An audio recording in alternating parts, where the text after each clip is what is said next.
우리는 계속해서 일곱 나팔 재앙을 살펴보고 있습니다. 이미 살펴본 대로 첫째 나팔부터 넷째 나팔까지는 이 땅과 바다와 강들과 하늘의 해, 달, 별들의 3분의 1을 치시는 재앙, 곧 저와 여러분이 살고 있는 환경에 미치는 재앙들이었습니다. 그리고 지난주에 살펴본 다섯 번째 재앙과 그리고 오늘 살펴볼 여섯 번째 재앙은 사람들에게 내리시는 재앙입니다. 첫 번째에서 네 번째가 간접적으로 우리가 살고 있는 생태계가 파괴됨으로 말미암아 당하는 재앙이라면, 다섯 번째와 여섯 번째는 직접적으로 사람들에게 고통을 주는 재앙이라 그런 말이죠.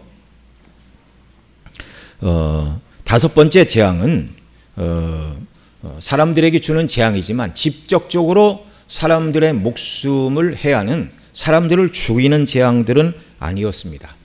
그래서 다섯째 천사가 나팔을 불자 무저갱의 열쇠를 가진 자가 그 무저갱을 열자 무저갱으로부터 올라온 연기가 해와 공기를 가리웠다.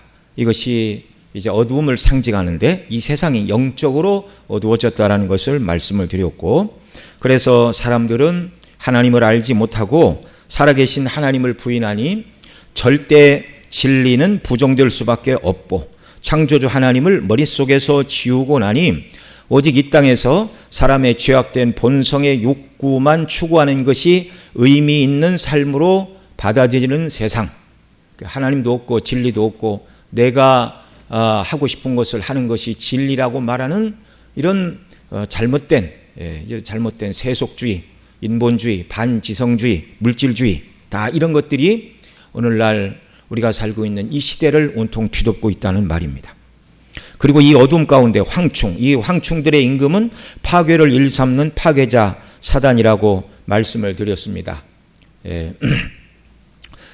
이 사단의 졸개들인 악한 영들, 곧 귀신들이 쏘는 살에 맞은 자들은 오직 눈에 보이는 세상이 전부라 말하며 이 땅에서 자신이 원하는 것을 이루기 위하여 돈을 하나님 삼아 숭배하고 쾌락을 위해서 달려감으로 온갖 죄악과 나쁜 것들의 중독이 되어 살아가고 있다.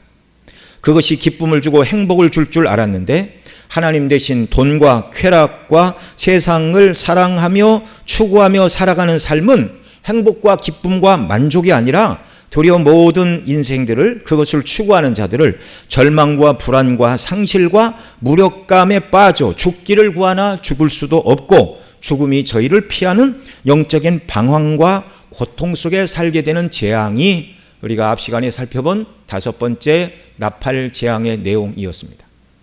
오늘 여섯 번째 재앙은요, 여섯 번째 천사가 나팔을 불자 직접적으로 이제 사람의 생명을 해하는 재앙이 내려지는 모습입니다.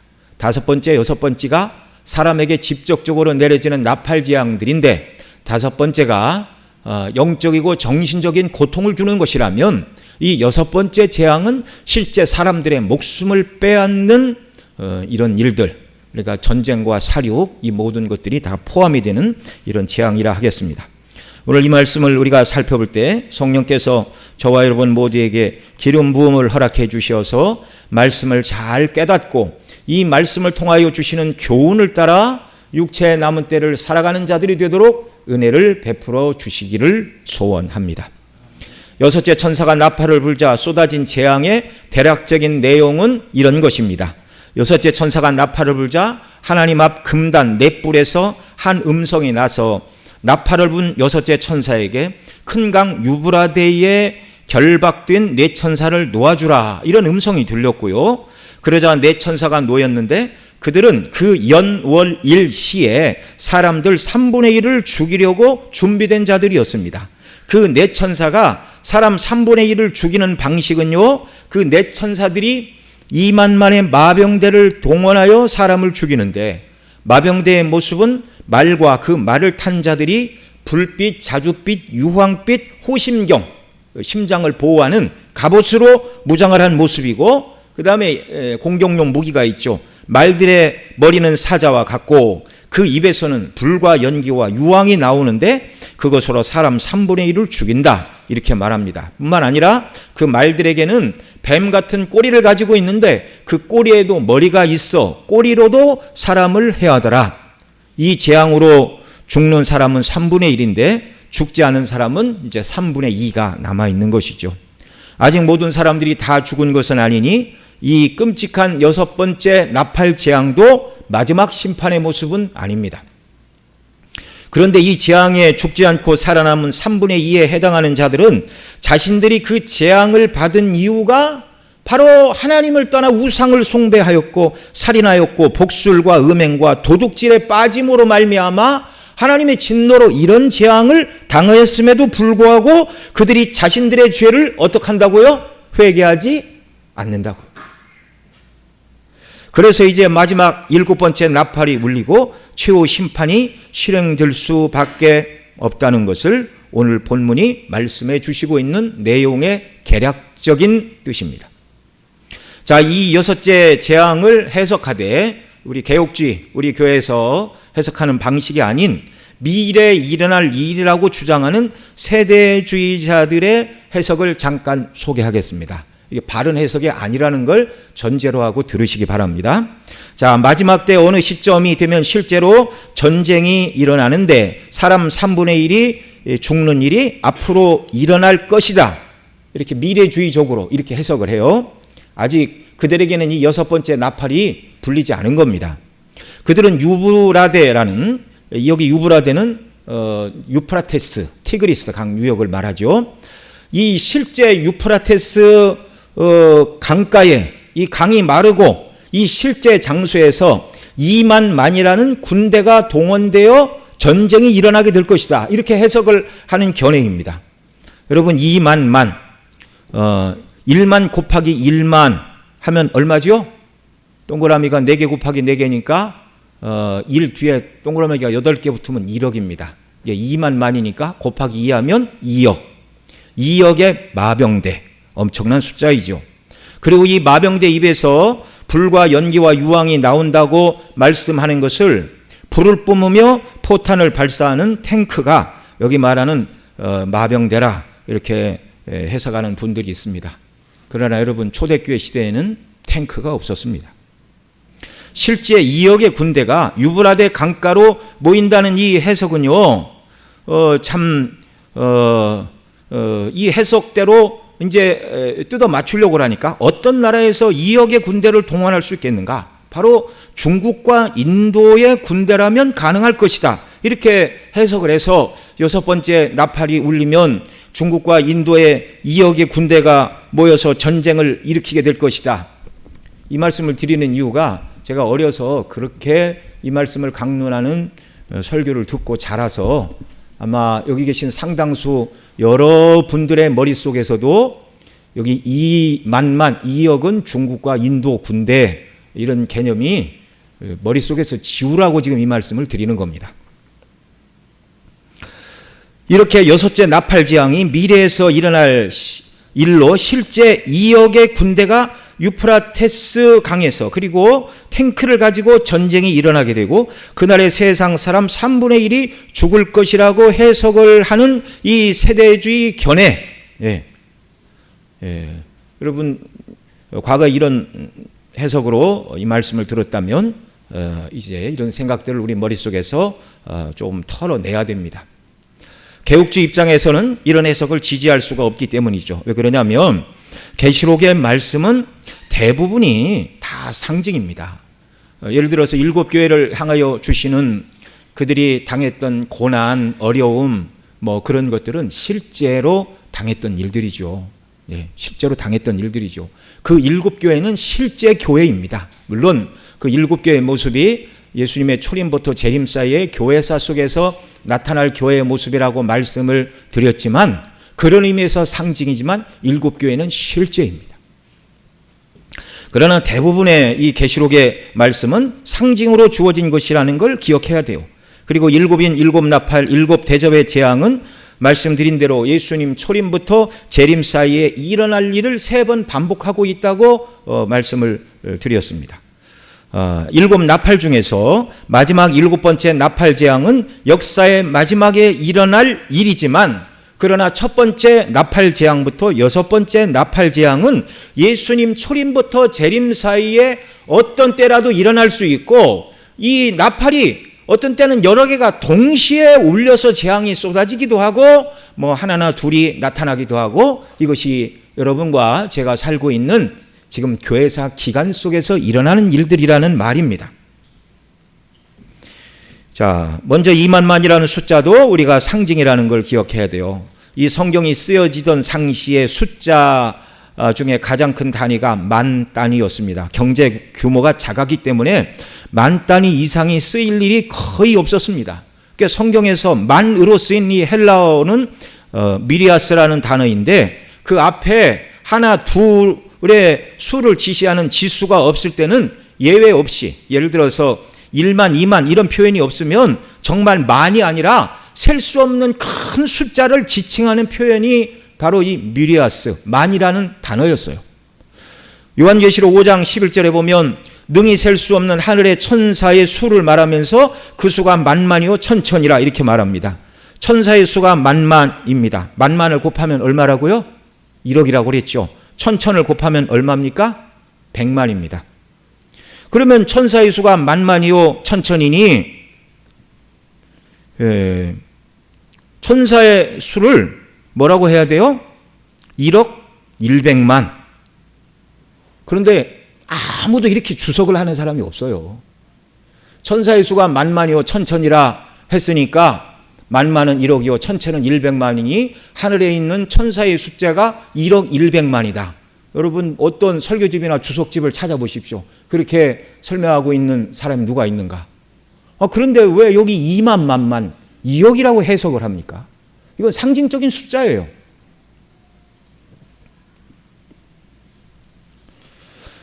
이만만을 실제 2억의 군대로 해석을 하면 오늘날의 현실과 너무 동떨어지는 해석이 됩니다. 왜냐하면 전 세계 군인 통계에 의하면, 제가 인터넷 나무 위키를 찾아봤어요. 그랬더니 현역 군인의 수가 제일 많은 나라가 중국인데 현재 그 수가 228만 5천 명, 2위가 인도 군인인데 136만 5천, 3위가 미국 군대인데 127만 9천, 4위가 북한인데 101만 5천, 대한민국은 9위인데 50만. 1위에서 10위까지 현역 군인 수를 다 더해도 950만 명 정도. 현역 군인이 존재하는 172개국, 어떤 나라는 70명, 뭐 80명, 100명 이렇게 있는 나라도 있고요. 국가를 이룬 나라들 중에 6, 7개 국가는 군인이 아예 없습니다. 이 수를 제가 더하다가 포기했어요. 172개국을 어떻게 계산기를 가지고 다 더합니까?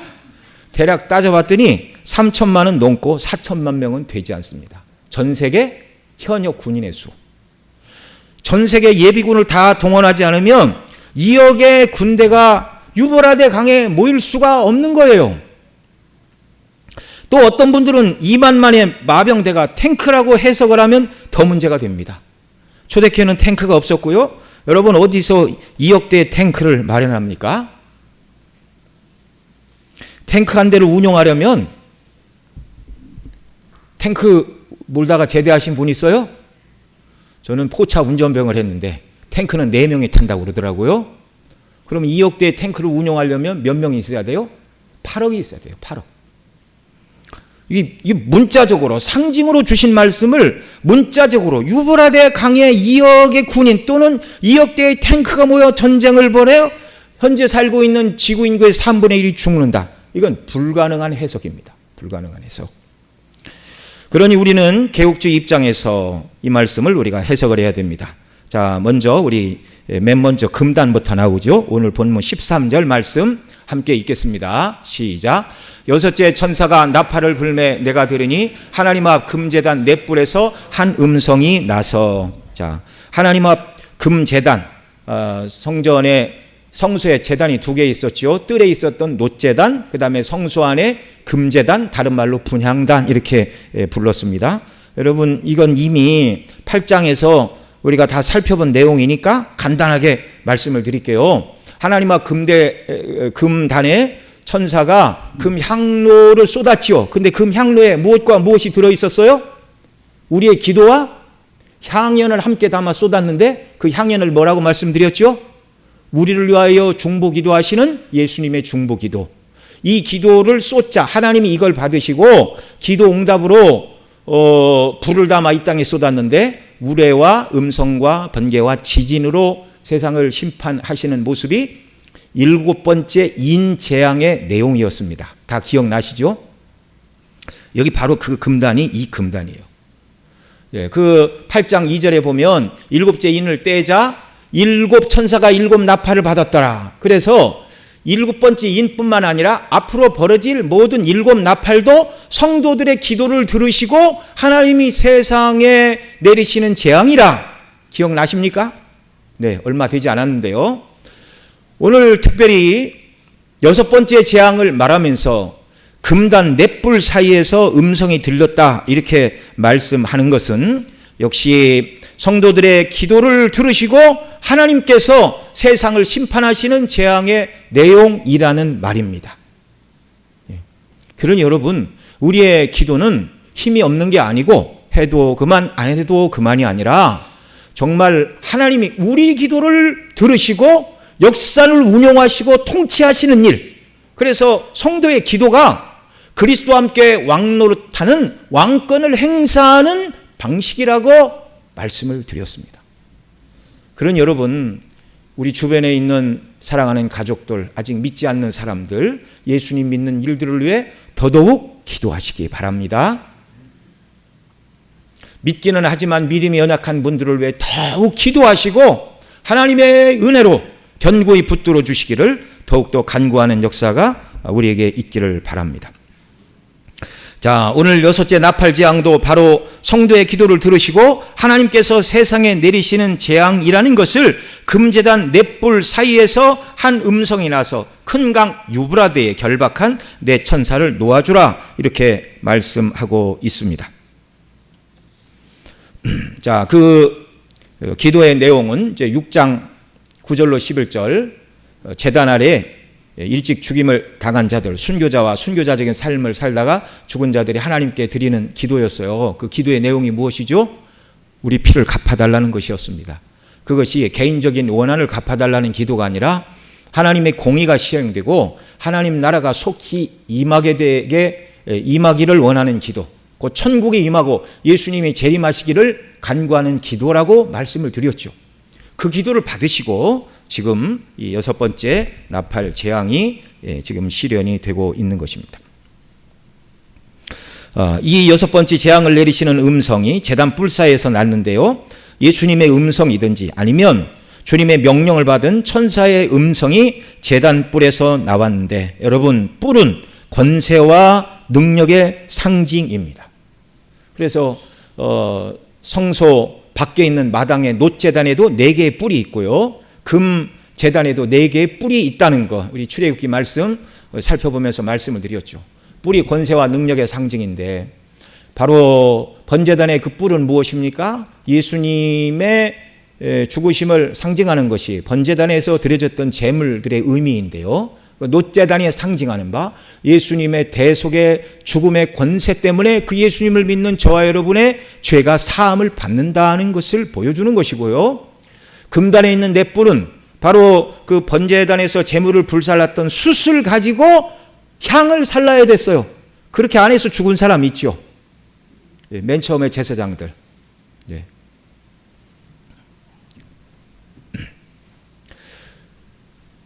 예수님의 희생을 상징하는 제물을 불태우는 그 숯으로 향을 사르며 기도할 때, 다른 말로 얘기하면 예수님의 공로와 그 이름을 의지하여 드리는 기도가 권세 있는 기도, 그 기도를 하나님이 받으시고 바로 세상을 운용하시고 통치하신다는 말입니다. 그러니 오늘도 저와 여러분은 기도하는 일에 더욱 힘을 써야 됩니다. 말씀과 기도로 우리가 거룩해질 뿐만 아니라 하나님을 섬기는 사람들의 가장 첫 번째 해야 될 일들은 기도예요. 기도. 늘 하루도 빠짐없이 늘 하나님 앞에 기도로 나아가는 귀한 역사가 있기를 바랍니다. 여러분, 주님이 내 마음에 평강을 주시고 기쁨으로 이 세상을 살아가고 능력 있는 그리스도인으로 살고 싶다고 말하면서 기도하지 않으면 밥 먹지 않고 배부르고 싶다라는 말과 똑같은 얘기예요. 기도하는 일에 더욱 힘쓰는 역사가 우리에게 있기를 바랍니다. 기도만이 하나님의 보좌를 움직인다는 것 기억해야 됩니다.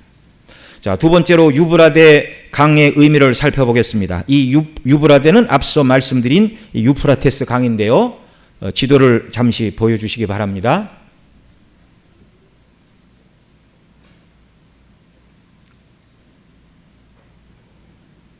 이 유프라테스 강은요, 이렇게 이스라엘 땅을 기준으로 하면 북동쪽에서 이렇게 흘러가지고 페르시아만으로 이렇게 들어가는 강이에요. 여러분이 아시는 것처럼 유프라테스, 그 다음에 이 티그리스 강에서 문명이 발생을 했습니다. 그래서 이 유프라테스 티그리스 강, 이 강은요, 첫째로 하나님께서 주신 언약의 땅 밖에 있는 곳입니다.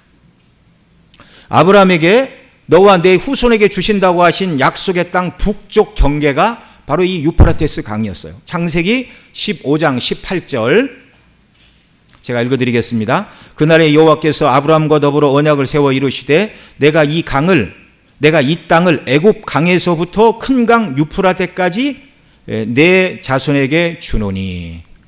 자, 그러니까 하나님께서 아브라함과 그의 후손들에게 주실 약속의 땅의 범위가 어디라고요? 이 애굽 강에서부터 큰 강 유프라테까지. 여기가 하나님이 이스라엘 백성에게 주시기로 약속하신 언약의 땅이에요. 이것을 여호수아가 가나안 땅에 들어가려고 할 때 다시 한번 말씀해 주십니다. 여호수아 1장 4절 같이 읽죠. 시작. 곧 광야와 이 레바논에서부터 큰 강 해쪽 속의 온 땅과 또 해지는 쪽 대해가까지 너희 영토가 되리라. 아멘. 예. 자, 정말 해쪽 속의 땅 넘어가 이제 거기 있죠. 레바논에서부터 큰 강 유프라테까지 거기가 이제 북쪽 경계예요. 자, 이 약속을 하나님께서 솔로몬 시대에 성취해 주셨습니다. 역대하 9장 26절 같이 읽죠. 시작. 솔로몬이 유브라데 강에서부터 블레셋 땅과 애굽 지경까지 모든 왕을 다스렸으며. 하나님께서는 아브라함에게 약속하신 대로 그 땅을 주셨어요. 애굽 강가에서부터 유프라테스 강까지. 여기가 하나님께서 주신 언약의 백성들에게 주신 땅이라는 말입니다. 자, 그래서 유브라데에 결박한 네 천사를 풀어 주어 사람 3분의 1을 죽게 한다는 말씀은요, 언약 백성 밖에서 일어나는 죽음의 재앙이라는 말입니다. 이 여섯 번째 나팔 재앙이 어디서 일어나는 것이라고요? 언약 백성 밖에서. 저와 여러분에게 부어지는 재앙이 아니라는 말이에요. 앞서 8장 13절에서 공중을 날아가는 독수리가 큰 소리로 뭐라고 그랬어요? 땅에 사는 자들에게 화가 있으리니 이는 새 천사가 불어야 할 나팔 소리가 남아 있음이로다 라고 말씀하였고요. 다섯째 나팔이 첫째 화요, 오늘 우리가 살펴보고 있는 여섯째 나팔이 두 번째 화요, 일곱째 나팔이 세 번째 화인데 이 모든 재앙은 누구에게 내리는 재앙이라고요? 땅에 사는 자들.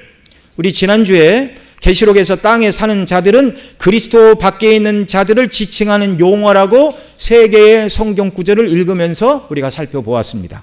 그 반대말은 뭐라고 그랬죠? 그렇습니다.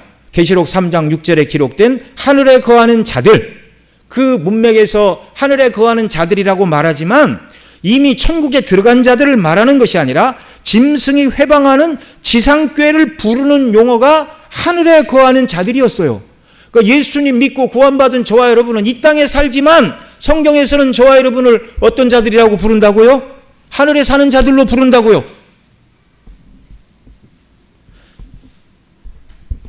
그러나 구원받지 못한 사람들을 지칭하는 말은 땅에 사는 자들입니다. 하늘은 그들의 생각에 전혀 없고 하나님과 하늘은 생각하지 않고 땅만 바라보고 사는 구원받지 못한 자들을 지칭하는 용어가 땅에 사는 자들이라는 말입니다. 두 번째로 이 유브라데라는 말은요, 두려운 군사력의 상징이었습니다. 유브라데, 강가에서 모이는 군대.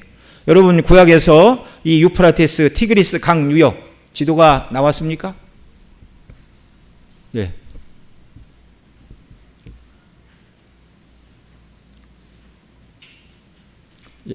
예, 되는 대로 띄워보세요. 네.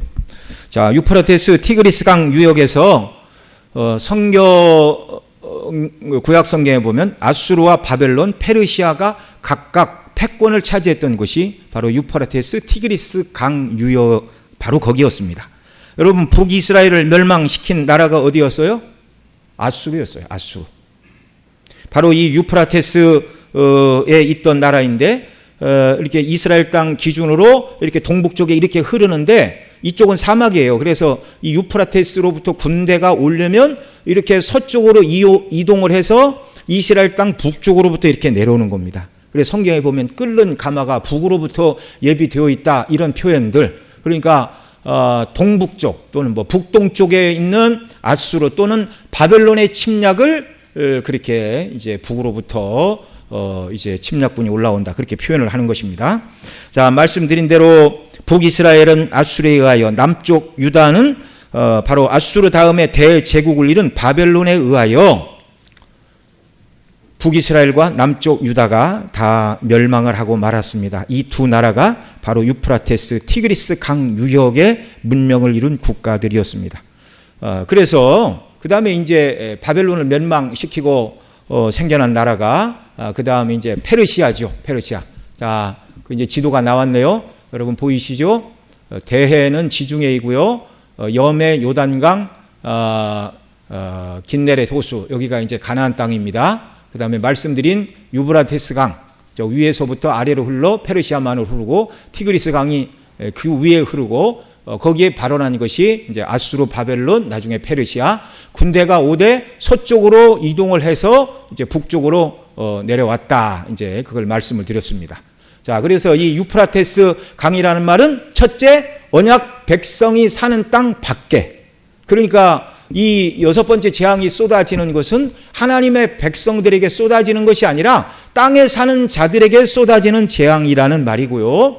두 번째, 유브라데 강에 2만만의 마병대가 모인다는 이 말은 두렵고 두려운 군사라는 말입니다. 구약시대 아수르, 바벨론, 페르시아와 같은 군대들 뿐만 아니라 요한 사도가 이 말씀, 이 계시를 받던 초대교회 시대는요, 유프라테스 강 너머에 강력한 마병의 군대를 가진 파르티아 제국이 있었습니다.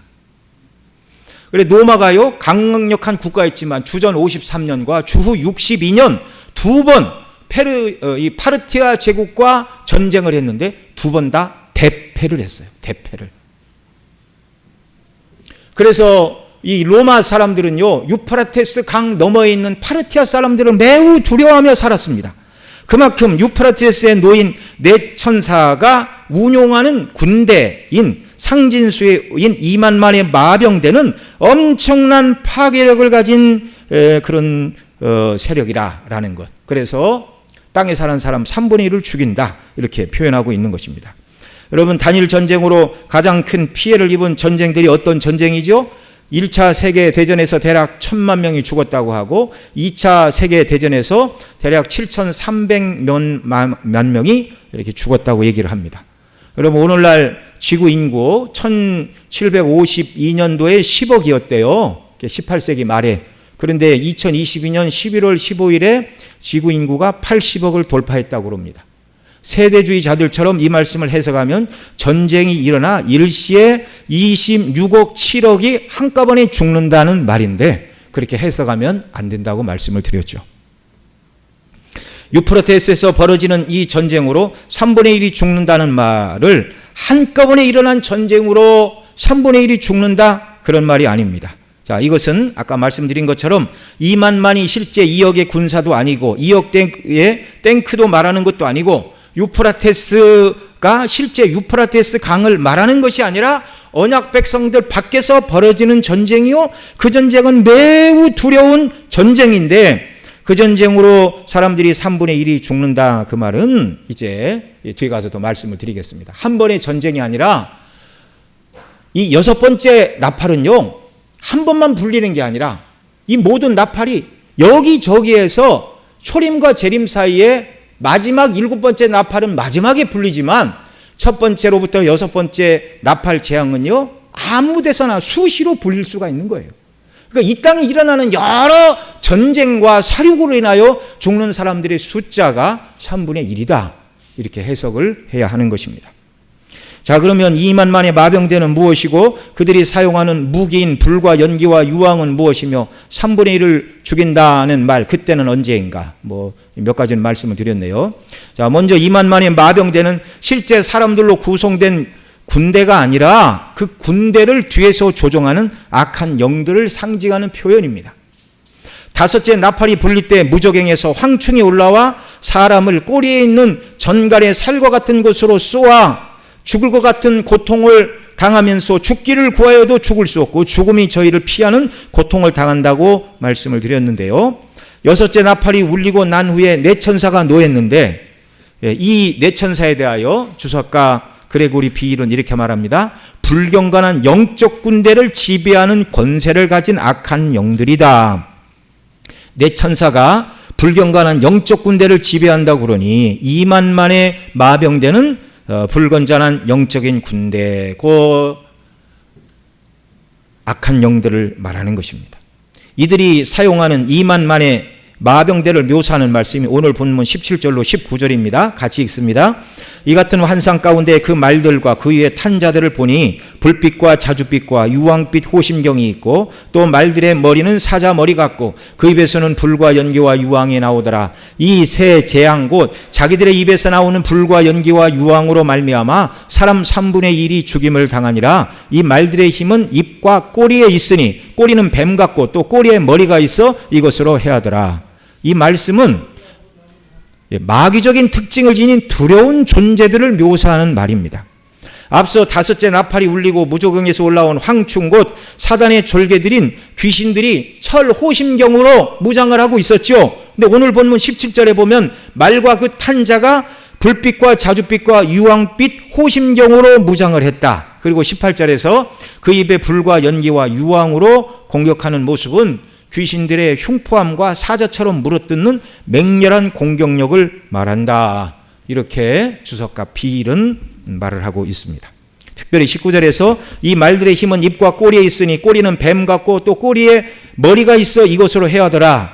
여러분, 꼬리가 뱀 같다고 말하는데요. 성경에서 뱀은 사단의 상징입니다. 계시록 12장 9절에서 이렇게 말하죠. 같이 읽겠습니다. 시작. 큰 용이 내쫓기니 옛뱀 곧 마귀라고도 하고 사단이라고도 하며 온 천하를 꿰는 자라. 그가 땅으로 내쫓기니 그의 사자들도 그와 함께 내쫓기니라. 그러니까 이 2만만은 악한 영들이에요. 귀신들이에요. 자, 이들이 사용하는 무기인 불과 연기와 유황은 무엇입니까? 성경에서 불과 연기와 유황은 죄인을 심판하시는 하나님의 심판의 도구와 방식을 표현하는 것이었습니다. 특별히 창세기 19장에 보면 악한 소돔과 고모라를 멸하실 때 바로 불과 연기와 유황으로 그것을 하나님이 다 심판하셨어요. 창세기 19장 24절과 28절 같이 읽죠. 여호와께서 하늘 곧 여호와께로부터 유황과 불을 소돔과 고모라에 비같이 내리사 소돔과 고모라와 그 온 지역을 향하여 눈을 들어 연기가 옹기 까마의 연기같이 치솟음을 보았더라. 하나님께서 불과 유황을 비처럼 내리사 다 불타버리고 연기가 옹기점 용기같이 치솟는 이 모습, 동성애를 일삼던 사람들, 동성애자들을 소돔이라 영어로는 그렇게 부릅니다. 소돔과 고모라가 불과 유황과 연기로 심판을 받았습니다. 악한 영들인 2만 만의 큰 무리가 불과 연기와 유황으로, 물론 이 불은 이제 실제적인 전쟁에 사용되는 무기로도 설명이 됩니다. 예. 그러나 그 무기가 된다 할지라도 그 전쟁의 무기, 이 모든 것들을 하나님께서 악한 자들이 전쟁을 일으키게 하여 이것을 사용하여 하나님을 대적하고 거스린 죄인들을 심판하시는 심판의 모습이라는 말이죠. 악한 영들은 자기 일을 하나 그들은 결국 하나님의 손에 붙들려 악한 일에 쓰임받는 자들일 뿐인 것입니다. 또한 계시록에서 불과 유황은요, 마지막 형벌의 장소인 지옥을 상징하는 표현입니다. 계시록 20장 10절 같이 읽습니다. 시작. 또 그들을 미혹하는 마귀가 불과 유황못에 던져지니 거기는 그 짐승과 거짓 선지자도 있어 세세토록 밤낮 괴로움을 받으리라.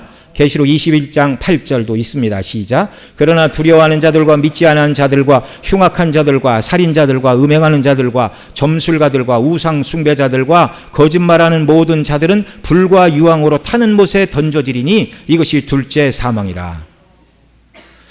자, 이것은 악한 영들의 공격으로 죽음을 당하는 자들이 결국 지옥의 형벌에 떨어지게 될 것을 보여주시는 말씀입니다. 셋째로 연기 하나를 따로 살펴보면요, 다섯째 나팔이 울리자 무제경이 열리고 그것에서 올라온 연기가 해와 공기 곧 해와 하늘을 가리어 어두워진 것과 관련이 있습니다. 영적으로 어두워졌다고 그랬죠. 연기가 하늘을 가리워 어두워지듯이 2만만의 마병대의 입에서 내뿜는 연기로 사람들의 생각과 판단력이 어두워지므로 악한 영의 사주를 받아 사람들이 전쟁을 일으키고 학살을 일삼고 살육을 행하는 것이라고 역시 주석가 비일은 이 부분을 설명을 하고 있습니다. 여러분, 마병대의 공격으로 3분의 1이 죽는다는 말은 악한 영들이 사람들을 속여 전쟁을 일으키고 전쟁뿐만 아니라 무고한 학살을 통하여 죽게 되는 사람의 숫자가 이렇게 많다는 거예요. 여러분, 마병대가 일으키는 전쟁으로 3분의 1이 죽는다고 그러는데 전쟁뿐만 아니라 전쟁의 때가 아닌데도 사단의 전술인 연기 곧 사람을 속였습니다. 잘못된 이념과 판단력으로 얼마나 많은 사람들이 죽어나갔습니까? 수십만이 죽어나간 이 캄보디아의 킬링필드. 사람을 죽이는 들이라는 말이에요. 얼마나 많이 죽어나갔는가. 수십만이 죽어나갔죠. 수십만의 국민을 죽인 우간다의 독재자 이디아민의 양민의 학살, 르완다의 내전 등등으로 전쟁이 아니라도 사람들이 학살을 당하고 동족끼리 얼마나 많은 사람을 서로 죽일 수 있고 죽어나갔는지를 여실히 보여주고 있어요. 1차, 2차 세계대전에 죽은 사람이 1000만이요. 2차에 7500만, 또 이런 학살로 죽은 사람들, 이들을 다 역사 속에 이렇게 전쟁과 학살과 살인으로 죽어나간 사람들의 숫자가 거의 3분의 1에 해당한다는 말입니다. 예. 그러니 오늘 주님이 재림하셔도 전혀 이상할 것이 없는 악한 시대, 하나님의 진노가 부어지는 이때를 저와 여러분이 살고 있는 거예요. 사람 3분의 1이 죽는 이때는요, 그 연월 일시, 그러니까 딱 한 번을 말하는 것이 아니라 이것은 하나님의 정하신 때라는 말입니다. 말씀드렸듯이 첫 번째 재앙과 여섯 번째 재앙은 어느 때라도 일어날 수 있어요. 그러나 하나님이 정하신 그 연월 일시에 허락이 있어야, 하나님의 허용과 허락이 있어야 이런 일이 일어나는 것이지 하나님의 계획 밖에, 능력 밖에서 벌어지는 일이 아니라는 것. 그러니까 택한 백성들인 저와 여러분은 이 말씀을 들을 때 두려워하지 않아도 되는 것입니다. 한 가지 더 생각해 볼 것은 이 재앙이 땅에 사는 자들을, 곧 그리스도 밖에 있는 자들, 언약의 땅 바깥인 유브라데에서 내리는 재앙이라고 말씀을 드렸는데, 그러면 여러분, 이 전쟁과 학살의 때 예수님을 믿는 성도들은 재앙을 당하지 않는다, 아무도 전쟁이나 학살로 한 사람도 죽지 않는다는 말일까요? 그렇지 않습니다. 성도들도 전쟁과 학살의 희생양이 될 수가 있습니다. 일제시대에도 또 6.25 때에도 예수님을 믿는다는 이유로 그리스도인들이 많이 죽었어요. 그러나 여러분 말씀을 드렸죠. 이런 죽음과 고통이 죄인을 심판하는 하나님의 심판인과 동시에 이 재앙들은 동시에 성도를 구원하는 하나님의 구원의 때라고요.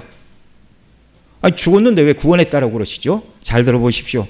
이 재앙으로 땅에 사는 자들은 죽음을 당하여 앞서 말씀드린 대로 불과 유황과 연기로 죄에 대한 하나님의 진노를 받고, 믿지 않는 자들은 불과 유황이 타는 지옥 형벌에 떨어지게 될 것이나, 성도에게 있어서 죽음은 성화의 마지막 단계입니다. 비록 전쟁으로 인하여 또 억울하게 살육을 당하여 몸이 죽을 수는 있으나 불과 연기와 유황의 재앙인 지옥 형벌은 당하지 않는다는 말입니다. 계시록 14장 10절로 13절에 보면 이렇게 말해요. 여기 한 절씩 읽겠습니다. 그도 하나님의 진노의 포도주를 마시리니 그 진노의 잔에 섞인 것이 없이 부은 포도주라. 거룩한 천사들 앞과 어린 양 앞에서 불과 유황으로 고난을 받으리니,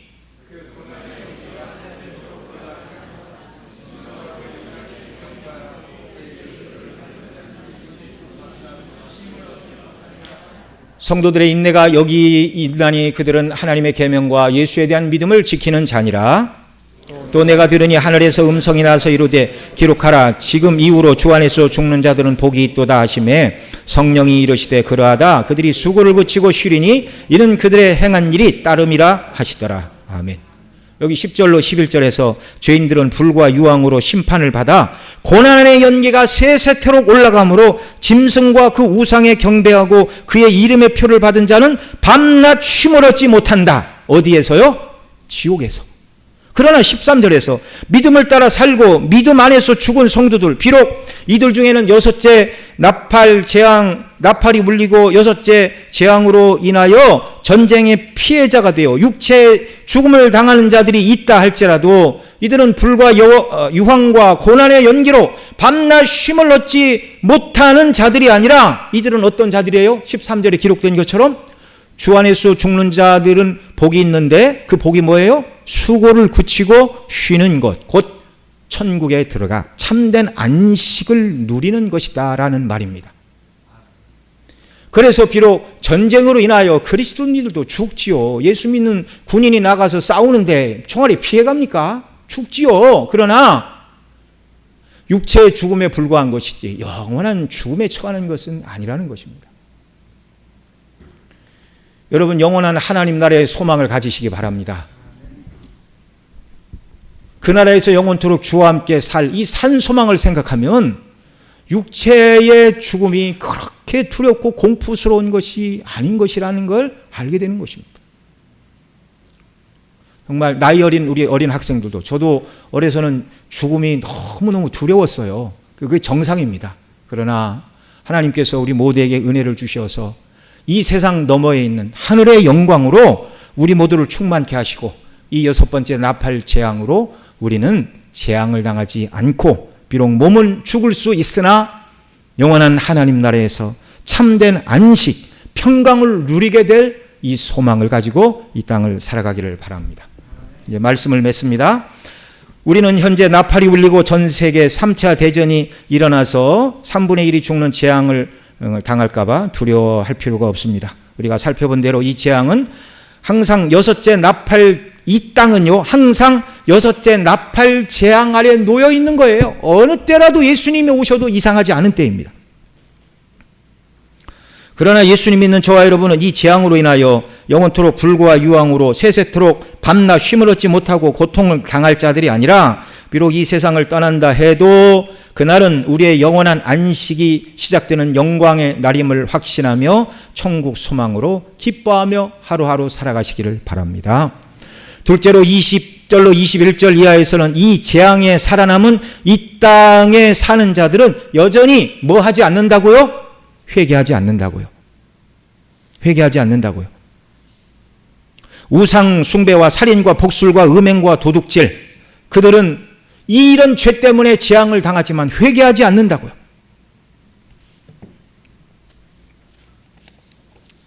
그래서 마지막 7번째 나팔이 울리고 결국 우레와 음성과 번개와 지진 가운데 임하신 예수님의 마지막 심판을 그들이 받아야 되는 것입니다. 이것이 이 땅에 속한 자들의 마지막 운명의 모습입니다. 그러나 저와 여러분은요, 늘 우리의 연약과 허물과 죄를 인하여 하나님 앞에 회개하며 살아가는 자들이 되시기를 바랍니다. 땅에 사는 자들은 회개하지 않는다, 이 말씀을 강조하는 것은 우리가 가서 회개하라 얘기해도 그들이 안 들어요. 이것은 우리를 향하여 하나님이 기뻐하시지 않는 모습으로 살아가는 모든 죄를 회개하며 사는 자들이 되라는 것입니다. 저와 여러분 중에 금은 동과 목석의 우상을 만들어 놓고 그 앞에 절하고 뭐 음식을 갖다 바치고 뭐 이렇게 하는 우상 숭배자들은 아무도 없을 것입니다. 그러나 다른 의미의 우상 숭배를 하고 있어요. 신약의 사도 바울은 골로새서 3장 5절에서 이렇게 말합니다. 같이 읽습니다. 그러므로 땅에 있는 지체를 죽이라. 곧 음란과 부정과 사욕과 악한 정욕과 탐심이니 탐심은 우상 숭배니라. 탐심이 우상 숭배라고 가르쳐주고 있어요. 탐심 때문에 음란, 탐심 때문에 부정, 탐심 때문에 사욕, 탐심이 악한 정욕을 불러일으켜 하나님보다 세상 것을 더 사랑하게 하는 우상 숭배로 나아가게 한다는 것입니다. 여러분, 하나님께서 천지 만물을 지으셨죠. 통치하고 계시죠. 무엇보다 그리스도 안에서 저와 여러분을 택하시고 구원하여 주셨습니다. 어떻게 구원하셨는가? 가장 귀한 아들을 내어주셨고, 우리 예수님은 당신의 생명을 십자가 위에서 우리의 죄값을 대속하기 위하여 당신 자신을 내어주셨어요. 예수님의 피값으로 우리를 죄에서, 죄의 결과인 지옥 형벌에서 살아내신 예수님의 은혜. 여러분, 어떻게 보면 예수님 믿지 않는 사람들 중에 예수님 믿는 사람들처럼, 아니 그보다 더 낫게 죄를 안 짓는 믿지 않는 사람들 많이 있어요. 여러분, 안 믿는 사람이라고 다 죄를 짓습니까? 믿지 않아도 그리스도인들처럼 죄 안 짓고 욕도 안 하고 욕심 안 부리고 이렇게 살아가는 사람들 많아요. 그런데 그들은 여섯째 재앙이 부어지면 이 재앙을 당하게 되고, 마지막 일곱 번째 재앙이 쏟아지게 되면 지옥 형벌에 떨어지게 되는데, 우리와 그들의 차이가 무엇입니까? 무엇이에요? 그들은 회개 안 했고 우리는 회개했기 때문에, 우리가 죄 짓고 회개 못하고 죽으면 어떻게 되는 거예요? 그들과 우리가 전혀 다를 바가 없지만, 우리가 불과 유황과 이 연기의 재앙을 당하지 않는 것은 예수 그리스도께서 저와 여러분의 죄 때문에 먼저 이 재앙을 십자가에서 다 당하셨기 때문이에요. 예수님 때문에 이 재앙은 우리와 상관이 없는 것입니다. 이런 놀라운 은혜를 입은 저와 여러분이 여전히 믿지 않는 사람들이 우상을 섬기는 것처럼 탐심을 따라 그리스도인들이 이 땅을 살아간다는 것은 주께서 베푸신 은혜에 비추어 볼 때 부드럽게 말하면 마땅하지 않은 것입니다. 마땅하지 않은 것입니다. 하나님 아버지께서 예수님 통해 우리를 구원하신 목적, 주님이 우리를 위해 당신 자신을 다 내어주신 그 은혜, 뭐 때문에 그렇게 하셨죠? 우상 숭배를 버리고 음란과 도덕질과 복술에 속하는 이 모든 죄를 버리고 순종하며 사는 자녀가 되기를 원하신 겁니다. 그런데 여러분, 하나님 나라 갈 때까지 우리가 이 죄에서 완전히 벗어나지 못해요. 완전 성화는 죽을 때 일어납니다. 그러니까 그 성화를 바라보고 날마다 저와 여러분은 우리가 하루에도 여러 번씩 우리 자신을 돌아보고 주 앞에서 회개하며 살아가는 자들이 되시기를 바랍니다. 여러분, 구원의 확신은 있지만 구원의 기쁨과 즐거움을 상실하였습니까? 예배 감격이 상실하였습니까? 이유를 먼데 찾지 말고 사소한 문제부터 회개하며 하나님의 은혜를 간구하시기 바랍니다. 이사야에서요, 악인에게는 평강이 없나니 그렇게 말하는데요, 예수님 믿지 않는 사람들을 말할 뿐만 아니라 믿는 자들이 죄를 짓고 회개하지 않을 때도 평강이 없다, 그 말이에요. 참된 평강을 누리기를 원하면 날마다 작은 죄라도 주 앞에 내어놓고 회개하며 하나님의 뜻대로 순종하는 것을 목표로 삼고, 저와 여러분의 인생의 목표는요, 대단한 것이 아니라 오늘 눈 뜨면 하루를 주의 뜻대로 순종하며 살겠다, 죄를 짓지 않으며 살 수 있도록 도와주세요. 그러나 만약에 연약하여 넘어지거나 죄를 지으면 즉시로 회개하고 하나님의 도우심과 은혜를 간구하며 하루를 살아가는 것이 우리 인생의 목표가 되어야 되고, 그렇게 살아가는 것이 성공적인 그리스도인의 삶인 줄 믿으시기 바랍니다. 이런 삶이 아니고, 주님 내가 돈 많이 벌어서 선교사 100명 파송하겠습니다, 이건 하나님이 기뻐하시는 바가 아니에요. 기본부터 날마다 회개하고 주님을 사랑하고 그 뜻대로 순종하며 주님 다시 오실 날을 소망하며 살아가는 저와 여러분 모두가 되시기를 간절히 소원합니다. 우리 다 함께 들은 말씀 붙들고 기도하겠습니다. 하나님, 진노가 부어지는 이 땅을 살아가되 세상에 속한 자로 살지 않게 하시고 하늘 소망을 가지고 살게 하여 주옵소서. 이 모든 진노가 쏟아지는 재앙으로부터 예수님 때문에 우리가 재앙에서 건짐을 받았고 구속함을 받았는데, 주여 악한 자들처럼 회개하지 않는 자들 아니라 회개하며 주님께 순종하며 동행하며 천국을 맛보고 주님이 주시는 평강 가운데 순례길을 살아가는 은혜 베풀어 달라고 우리 통성으로 함께 간절히 기도하겠습니다. 사랑하시는 아버지 하나님, 은혜를 베풀어 주옵소서. 오늘 우리로 하여금 주의 말씀을 듣게 하시고 이 6번째 나팔지향이 의미하는 것이 무엇인가를 주의 말씀을 듣도록 은혜를 주셨는데, 세상은 이 진노가 부어지고 있는 곳입니다. 그래서 오늘도 전쟁과 살육으로 수많은 사람들이 죽어나가고 있습니다. 사람들이 사단이 어지럽게 하는 이 연기로 인하여 정말 분별력을 잃어버리고 전쟁을 일으키고 살육을 행하는 이 정말 킬링 필드가 우리가 살고 있는 이 땅입니다. 주여, 우리가 이 땅에 속해 있으나 그러나 이 재앙의 저주를 받을 자들은 아닙니다. 비록 몸은 죽는다 할지라도 우리는 불과 유황이 말하는 지옥의 형벌에 떨어질 자들이 아니라 구원받아 영원한 천국에서 영생을 누릴 자들로 만들어주시니 감사합니다. 이 재앙 아래 있는 자들은 이 재앙을 받아도 회개하지 않는다 말하고 있는데, 주여, 저희들은 날마다 주 앞에 회개하는 자들 되게 하여 주옵소서. 하나님보다 더 사랑한 우상 숭배를 회개하게 하여 주시고, 주의 뜻을 거스르는 모든 죄에 대하여 하나라도 남김없이 주 앞에 토설하며 회개하는 이런 은혜를 주옵소서. 다윗이 회개하지 않자 내가 여름 가물에 마름같이 되었나이다 라고 고백을 하였는데, 회개하지 않을 때 기쁨을 상실하는 것이 그리스도인이라고 성경이 말합니다. 주여, 오늘 우리에게 은혜를 주사 날마다 주 뜻대로 순종하게 하시고, 순종하며 살아가다가 짓는 죄에 대하여 하나님 앞에 통회하며 부지런지며 회개하게 하시고, 하루하루를 하나님이 기뻐하시고 원하시는 뜻대로 순종하며 살아가는 것을 우리 인생의 목표로 삼고 그것이 성공인 줄 아는 그리스도인 모두가 되게 하여 주시옵소서. 존귀하신 우리 구주 예수님의 이름으로 간절히 기도드리옵나이다. 아멘.